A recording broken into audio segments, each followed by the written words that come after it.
The reinforced steel door groaned under the impact, not from the Arctic storm raging outside, but from her.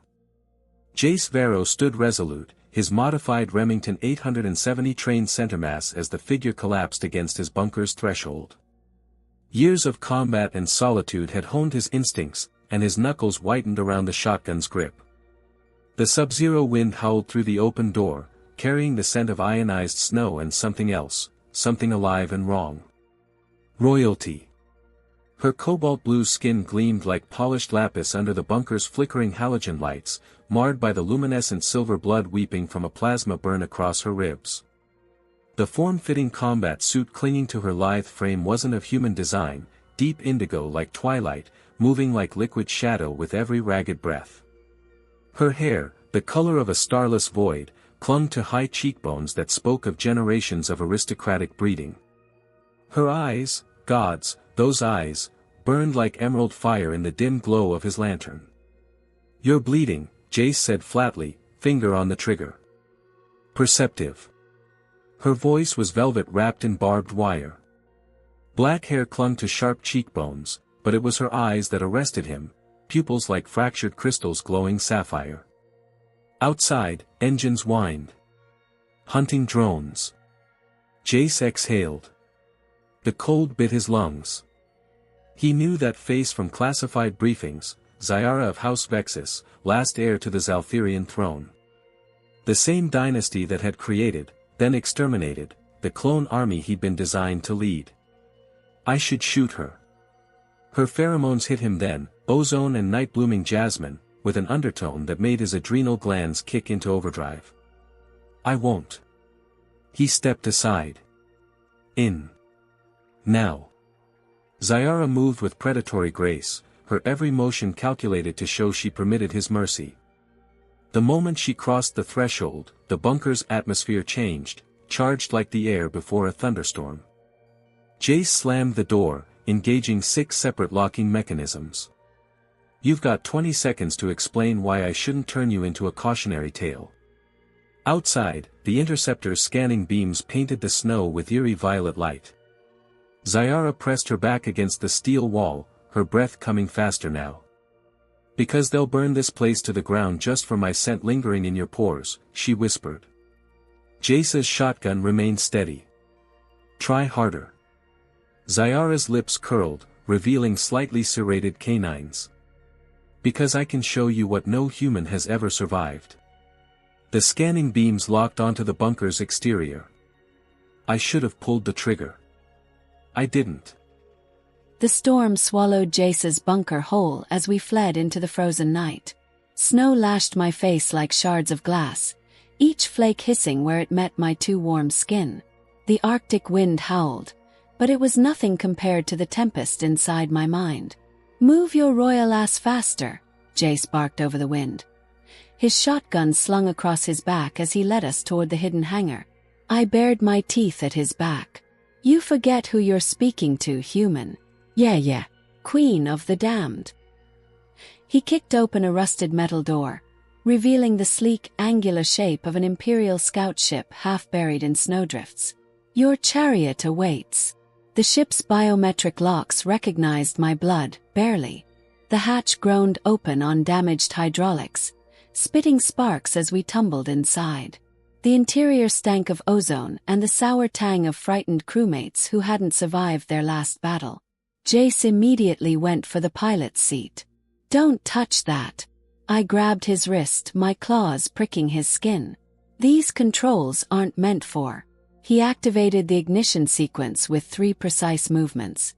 The engines roared to life. Military-grade interface. Standardized cockpit layout. His grin was all teeth. You're not the only one with secrets, princess. The ship bucked as we broke atmosphere. Damaged stabilizers screaming in protest. Jace wrestled with the controls, muscles straining under his sweat-damp shirt. I tried not to notice the way his pulse jumped at his throat. You're bleeding again, he muttered, nodding to my side where silver blood seeped through the bandage. It's nothing. Like hell. He reached for the med kit, his fingers brushing my ribs as he peeled back the fabric. The contact sent an electric jolt through my nervous system. My pheromones spiked instinctively, a royal's biological imperative to ensure loyalty. Jace froze. His pupils dilated. I saw the exact moment he realized. "You're doing this on purpose." His voice dropped to a dangerous growl.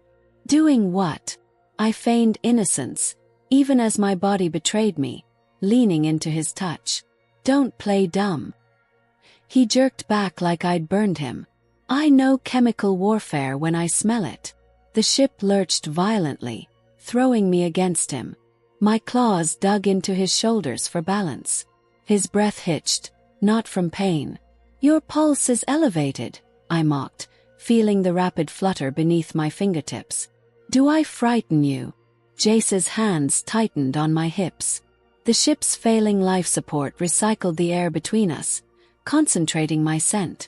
"No," he lied, his voice rough. The proximity alarm chose that moment to shriek.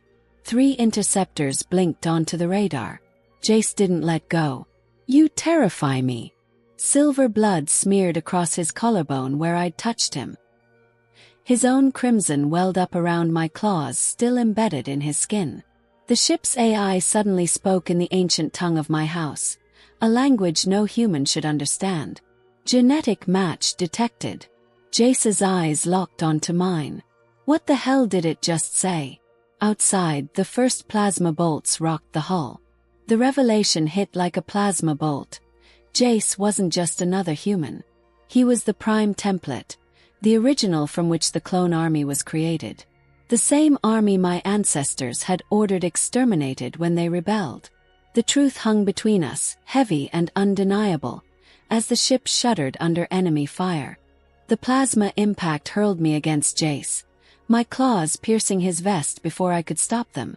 The scent of his blood, hot and copper-sharp, flooded my senses, mingling with the acrid burn of overloaded circuits. The ship screamed around us, alarms wailing in discordant harmony as emergency lights painted Jace's face in pulsing crimson. Pathetic, a Zaltherian queen, reduced to clinging to a human. "Hold on." His voice vibrated through my back where our bodies pressed together. The ship rolled violently, gravity systems failing as we spun. My stomach lurched, but worse was the heat of him.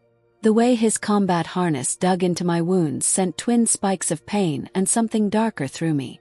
"Your damn tracker," he growled in my ear, arms locking around me to reach the controls. The vibration of his chest against my spine made my breath hitch. I twisted in his grip until our noses nearly touched. "Then cut it out," I hissed. Another impact. The ship listed sideways, throwing us together harder. My fangs grazed his jaw before I wrenched back. The mining station's medbay stank of decay and cheap sterilization gel. I braced against the exam table, its surface gouged with old claw marks, as Jace lit his plasma knife. The blue glow reflected in his dark eyes. "Bite down on this." He offered his pistol grip wrapped in leather. I laughed, baring my full canines. "I don't need White fire lanced up my spine. My claws shredded the table as his blade carved deeper. Then his arm wrapped around my waist, hauling me upright against his chest. The pain twisted, becoming something else entirely as his stubble scraped my neck. "Almost. Got it." His breath came ragged in my ear. The tracker popped free with a wet sound. I collapsed backward into him, our sweat-slick skin sticking together. 4-3 heartbeats, we stayed like that. His nose buried in my hair, my back pressed to the hard planes of his body. Weakness. I shoved him away. Done. Later, I found him whispering to a hologram in the dim light of the comms room. "Coordinates in Sector 12. The Zaltherian will be secured." Ice flooded my veins. The wound on my back burned anew as I stepped into the flickering light. "You'd trade me," my voice dripped venom, "for a human transport?" Jace turned slowly. His gaze dropped to the fresh blood streaking my thighs before locking onto mine. "I'd trade you," he said, stepping closer until I felt his breath on my lips. "For a lie." He grabbed my wrist, pressing my palm to his pounding pulse. That wasn't rebels. The ship shuddered violently. Through the view screen, 3 hunter drones took aim. The lead craft's cockpit shimmered, revealing a pilot with Jace's face. My claws unsheathed with a metallic snick. "What are you?" The real Jace pressed his forehead to mine. His next words sent ice through my bones. "Your last surviving heir." The revelation hung between us, heavy and undeniable. The rebels he had contacted were not enemies but survivors, clones like him who had escaped the purge. And now they were being hunted just like us. The storm outside mirrored the tempest in my chest.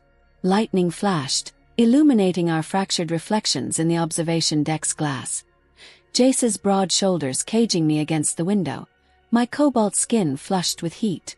The air reeked of ozone and something far more dangerous, the mingled scents of my pheromones and his blood, when that voice crackled through the comms. "Brother, remember the labs?" I felt Jace's body turn to stone against mine. His hands clenched so tight I heard his knuckles pop. I barely had time to process before he moved. One moment I was turning toward the console, the next my back hit the rain-lashed glass, Jace's body pinning me in place. His teeth at my shoulder sent a shock through my system, sharp pain melting into liquid heat as bioluminescent sigils erupted across my skin. The markings pulsed in time with my hammering heart. "You feel that?" Jace's growl vibrated against my throat. "Your ancestors tried to burn this bond from existence. But blood remembers." The doors hissed open. I knew that silhouette before the lightning revealed his face. Golden eyes, perfect features, a mockery of Jace's battle-hardened beauty. My claws extended instinctively. "Remarkable." The clone stepped forward, his gaze tracing the glowing marks now visible on both of us. The bonding gene activated after all these generations. The scientists would be fascinated. My lip curled. "You were destroyed with the others." His laugh chilled my blood. "Did you really think you got all of us?" I felt Jace tense, his hand moving toward his sidearm. "You always did talk too much." The clone's plasma rifle whined to life, its targeting laser painting a burning dot between my eyes. "And you always underestimated me." When the ship lurched, I used the momentum to twist free, my claws raking across his forearm. Black synthetic blood welled up, but his smile never faltered. "The bonding changes nothing," he purred. "You're still just a failed experiment." The gunshot left my ears ringing. The clone staggered, golden eyes widening as he looked down at the hole in his chest. When he collapsed, the storm outside seemed to pause in reverence. Then the AI's voice shattered the silence. "Incoming transmission. Source, Celestial Spire." My breath caught. Council, my supposed allies. Now the greatest threat to everything Jace and I had become. Jace's gaze found mine, steady as always. "They'll demand answers." I pressed his hand against the glowing marks on my chest, feeling their pulse synchronize with my heartbeat. "Then we'll give them the truth." As the storm broke around us, our bond marks blazed brighter. Not some genetic accident, but a destiny written in starlight and blood. The celestial spire cut through the sky like a shard of blackened glass, its obsidian surface reflecting the torchlight of the gathered masses below. 10,000 voices rose in a discordant chant, some calling for revolution, others for my head. I ascended the dais, my ceremonial robes heavy with the weight of expectation. At my side, Jace moved with the careful precision of a predator surrounded by enemies. His hand in mine was warm, too human, but I refused to let go. "Your people don't trust me," he murmured, his thumb tracing the glowing bond mark on my wrist. "They don't have to," I replied, my voice low. "They only have to obey." Before us, the High Council knelt in a semicircle, their armored forms rigid with disapproval. High Commander Vexus stepped forward, her silvered helm masking all but the cold gleam of her eyes. "Your Majesty," she intoned, her voice carrying across the silent chamber. She extended a ceremonial dagger, its blade forged from the same black glass as the spire itself. The bond must be purified. The bloodline must remain unsullied. I took the dagger, its weight familiar in my palm. The crowd held its breath. Jace didn't flinch as I turned the blade toward him, its edge hovering just above his pulse. His gaze never left mine. "One cut," Vexus urged. "Sever the taint. Reclaim your throne." Memories surged, the sterile stench of the labs, the screams of dying clones, my father's voice whispering in the dark, "House Varro's blood is poison." But then I looked at Jace, really looked at him. The man who had fought beside me, bled for me, whose bond marks now pulsed in time with my own heartbeat. "You ask me to cut away the future," I said, my voice ringing clear. Vexus stiffened. "I ask you to remember your duty." I turned the dagger in my hand, and let it fall. The blade struck the dais with a sound like shattering ice. Gasps rippled through the crowd. Vexus's breath hissed through her teeth. "This is treason." "No," I said, stepping closer to Jace. "This is evolution." The chamber erupted, some cheering, others roaring in outrage. But before the chaos could swell further, the great viewports darkened. A shadow fell across the spire. The fleet blotted out the stars, their warships bristling with weapons. The voice of the golden-eyed clone boomed through the hall, amplified by the spire's ancient acoustics. "You made us monsters." Static crackled. "Now we return the favor." Jace's fingers interlaced with mine, our bond marks flaring brighter as the first targeting lasers painted the spire's walls. "Last chance to change your mind," he said, his voice barely audible over the rising panic. I smiled, a sharp, feral thing. "I don't intend to die today." I raised our joined hands high, the glow of our bond cutting through the shadows. "But if we do, we'll take the whole damn galaxy with us." The crowd roared. The spire trembled. And the war for the future began.